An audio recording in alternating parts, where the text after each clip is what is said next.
Hello everyone. ఈ వీడియోలో medical devices రూల్స్లో ఇచ్చిన షెడ్యూల్స్ గురించి ఎక్స్ప్లెయిన్ చేస్తాను.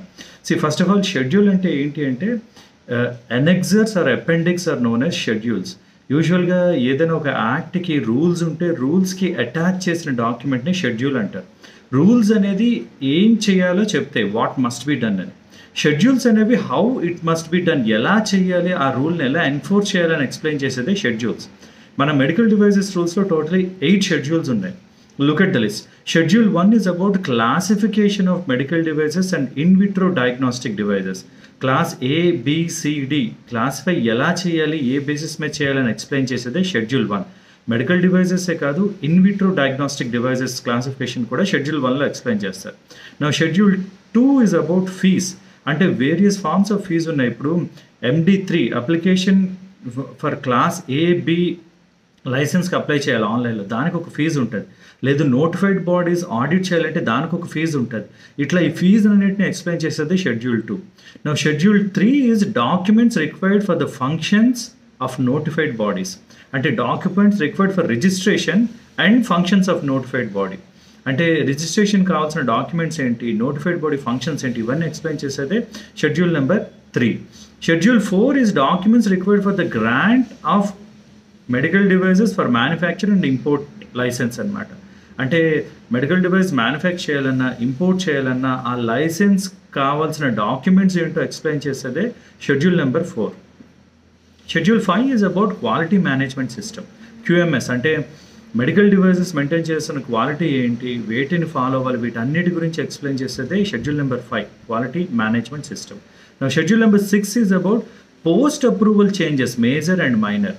అంటే ఒకసారి అప్రూవ్ చేసేసారు, అప్రూవ్ చేసిన తర్వాత మనకి క్లినికల్ ట్రయల్స్లో ఎలా అయితే ఫేజ్ 4 ఉందో, post market surveillance, medical devices కూడా అప్రూవ్ అయిన తర్వాత పోస్ట్ మార్కెట్ సర్వీలియన్స్ ఉంటుంది.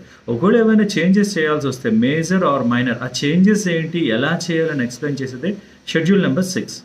Now schedule 7 is about requirement to conduct clinical trials. Human బీయింగ్స్కి ఎలా అయితే క్లినికల్ ట్రయల్స్ చేయాలో ఆ క్లినికల్ ట్రయల్స్లో యూజ్ చేసే మెడికల్ డివైసెస్ కూడా కొన్ని రిక్వైర్మెంట్స్ ఉన్నాయి.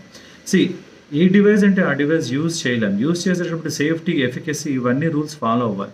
వాటిని ఎక్స్ప్లెయిన్ చేసే రిక్వైర్మెంట్సే షెడ్యూల్ నెంబర్ 7లో ఇవ్వడం జరిగింది.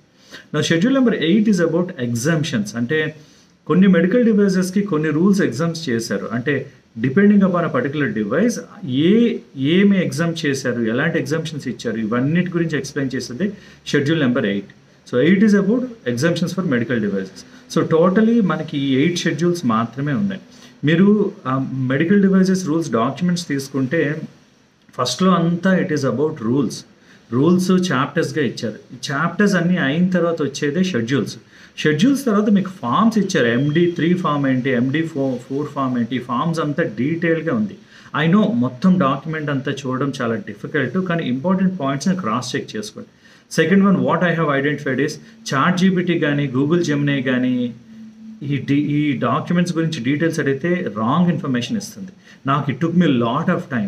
కొంచెం ఈజీగా షార్ట్ కట్ చేసి ఇస్తారని వాళ్ళకి ఇస్తే వాళ్ళు రాంగ్ ఇన్ఫర్మేషన్ ఇస్తున్నారు. దాన్ని మళ్ళీ మెడికల్ డివైజెస్ ఒరిజినల్ డాక్యుమెంట్తో కంపేర్ చేస్తే చాలా ప్రాబ్లమ్స్ కనిపించాయి. అందుకని నేను డైరెక్ట్గా I'm looking only medical devices డాక్యుమెంటే.